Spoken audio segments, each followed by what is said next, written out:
Good day, Richard and Rosemary and everybody else who's gathered with you to celebrate this wonderful occasion. As you can see, it's a beautiful day here in Scotland. The temperature is in the high 30s. Fahrenheit, that is, of course. So if you don't mind, I'm going to take this indoors where the heating's on and there's a nice warm cup of coffee sitting waiting for me. Okay, that's a bit better. Apologies for the hat here. It's an occupational hazard of living in Scotland, and because of lockdown again since early January, I haven't even been to a barber's to have it trimmed. But I have a hot cup of coffee in hand, so before we go any further, here's a toast to the Rev Richard O'Brien and to his wonderful wife Rosemary. Apologies also for the overindulgence of cats memorabilia, but Richard and Rosemary will know exactly why I'm standing here. Richard was able to swallow his Sydney Swans pride, and they gave us this wonderful poster of three of the true greats of the game as a farewell gift before we left Melbourne. We are missing you all, but besides the people, the thing I miss most is the Aussie Rules football. There we are, we can be a little bit more relaxed here, although still surrounded from memorabilia of all of you good folk in Melbourne. The picture behind my head was painted by Rosalie Strother. It's a native Australian plant, and it was framed by Charles Castle and given to Alison and I as a farewell gift by the outreach team. And some of you may have noticed it's difficult to see because I'm wearing a jumper. It's still cold inside the house, not as warm as it should be. And but this is the Scots Church tie, the official tie, which I also wore at my induction and wear frequently. So we're constantly have reminders around us to think of and to pray for all of our friends and colleagues at Scots Church in Melbourne. So Richard, I don't know if you remember this, but I was first introduced to you in 2001. I think our paths would have crossed in the early 90s when you were at Croydon Hills and I was an assistant at Scots Church.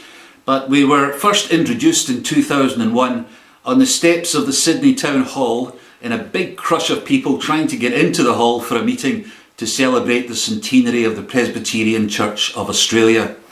It was about a year later, I suppose, that a mutual acquaintance called and asked to meet with me, and at the time I was looking for an assistant minister, and this was well known around the church, so I just assumed he was applying for the job himself. But instead he asked me if I had met the Rev Richard O'Brien, which of course I had, albeit briefly, and he proceeded to tell me a little bit about your situation, your work at Croydon Hills, your position in Armadale, and recommended that I consider you for the vacancy. And so it was that in January 2003 you joined the ministry staff at Scots Church. And who amongst us would have guessed that you and I would then work together for the next 17 years, serving God, serving the various congregations of Scots Church, St Stephen's Flemington and the fledgling Indonesian Christian Church. Across those 17 years we became much more than work colleagues, but friends, brought together by the call of God in our lives to share a love for Jesus, a love for the scriptures and a love for the people entrusted to our spiritual care and leadership. In the 2 years I was there before you joined us, the Kirk session had gone through a kind of review of where we were at as a church and what our mission should be for the years lying ahead. And one thing we'd become conscious of was our need to reconnect to the geographical parish of the city centre, the parish that was entrusted to us under God by the Presbytery of Melbourne West, the CBD. And when you presented to us with extensive experience in ministry, but before that also extensive experience in the world of finance and economics and business, it seemed to us that you were ideally suited to a role that was going to be more about developing chaplaincy type opportunities to minister to the tens of thousands of people who were in the CBD every day, whether for work or living there or for pleasure. And so began a new and unique role as minister to the CBD. And I have to say, Richard, you never disappointed in that role. I was well impressed when in the first 2 or 3 weeks you were there with us, you left the office one day telling me that you were off to meet with former Prime Minister Malcolm Fraser. That's quite an impressive start to networking in the business community of Melbourne. And of course much later, and I'm not sure how many people really appreciate this, but it was in large part due to your connection with the Fraser family that they asked us to host the state funeral for Malcolm when he passed away in 2015. If I was asked to identify your major strength in ministry, I would probably say networking. Just as you did with Malcolm Fraser, you had a very easy manner about communicating with strangers or acquaintances that you barely knew, or people you'd been put in touch with through mutual contacts, and establishing meaningful relationships with them. I remember in the early days when you used to produce very detailed reports for the Kirk session, eventually one or two of the elders suggested that we didn't really need to hear about every time you had coffee or had lunch with someone. There might even have been a little smidgen of scepticism that you were slacking off and having too much leisure time. Far be it from any Presbyterian to dare to actually enjoy his work. But I knew you weren't meeting up with old friends to socialise. You were meeting new contacts to speak to them about Jesus, or if they were already Christian, you were meeting to explore ways that you and we at Scots Church could support them in their faith in the workplace. Out of these contacts and the work you did to develop them grew a lot of very strong and meaningful connections and relationships over the years. And one of these was in particular was with the Collins Street Precinct Traders Association. You served as vice chairman for a number of years. You earned the respect of the traders at the top end of town, so to speak. And when they produced a large and beautiful pictorial history of the so-called Paris end of Collins Street, you got mentioned by name in the credits. Well done.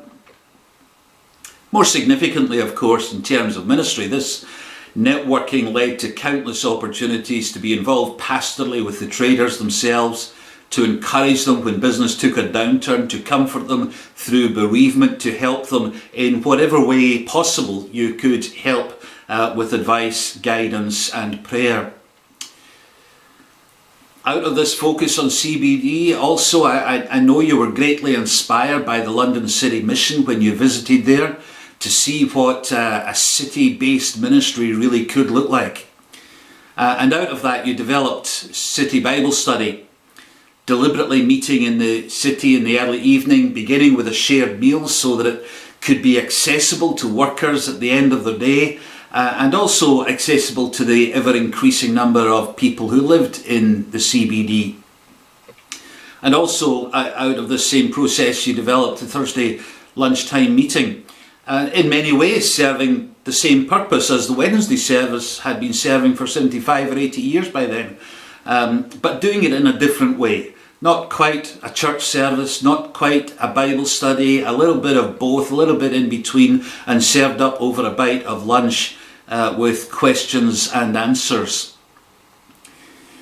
And in addition to all of this, you were involved in the development of student ministry outreach in the RMIT campus in the CBD, and the dramatic growth of the numbers who were coming to our evening service across quite a number of years, 4 or 5 years. We saw a big increase in that arising out of that student ministry.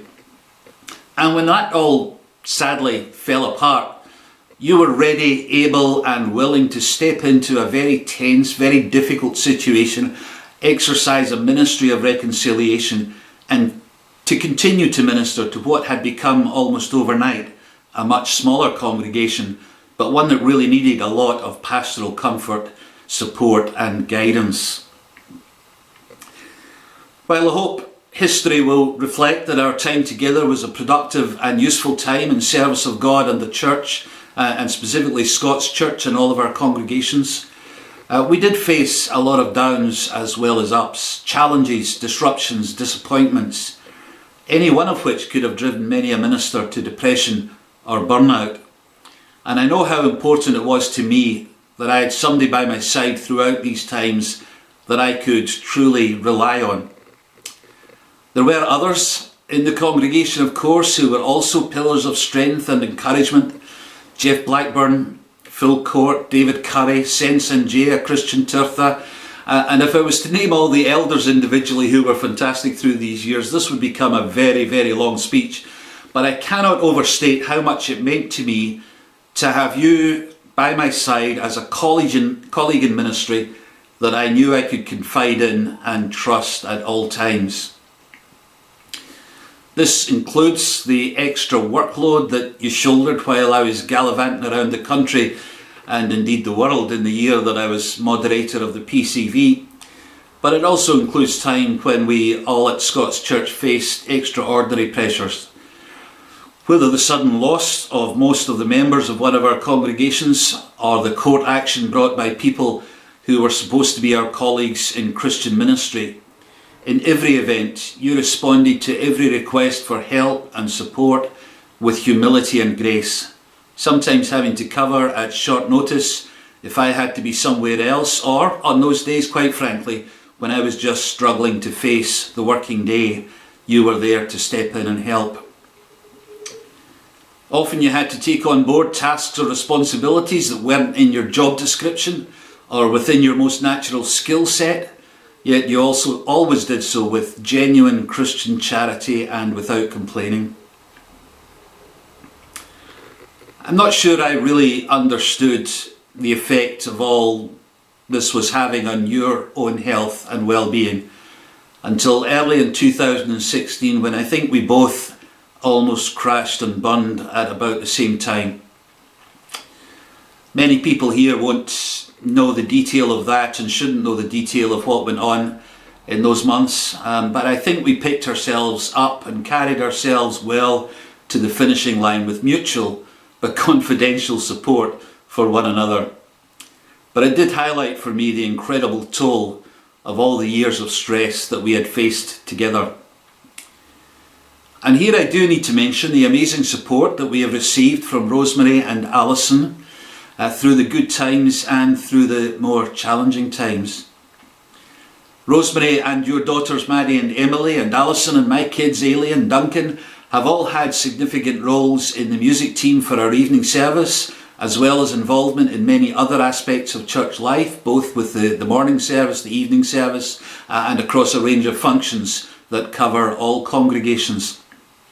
But I do want to mention Rosemary specifically because she has been constantly at your side to support you with CBS, with the Thursday lunchtime meeting, as well as with the evening service. And of course, she has been your mainstay through the difficult days and when your own health problems have surfaced or resurfaced. I'm not at all sure whether Rosemary has any skill with flax or if she's ever bought a field or planted a vineyard for you. But whenever I think of her, I can't help reflecting on Proverbs chapter 31 from verse 10. A wife of noble character who can find? She is worth far more than rubies. Her husband has full confidence in her and lacks nothing of value. She brings him good, not harm, all the days of her life. So now it is time to retire, perhaps sooner than you would have hoped, for reasons you would prefer weren't there. But it is all in God's providence, according to his will, and for the good of those who love him. If our faith has any substance at all, it is surely to sustain us through the most difficult of times, because we trust in him and we believe he cares for us. For you, Richard, I want to say, well done, good and faithful servant. But I want you to know that this is not simply a cliche that we Christians use whenever one of our number retires. It comes from the heart. If anyone deserves a season of rest, it is you. Well done, good and faithful friend.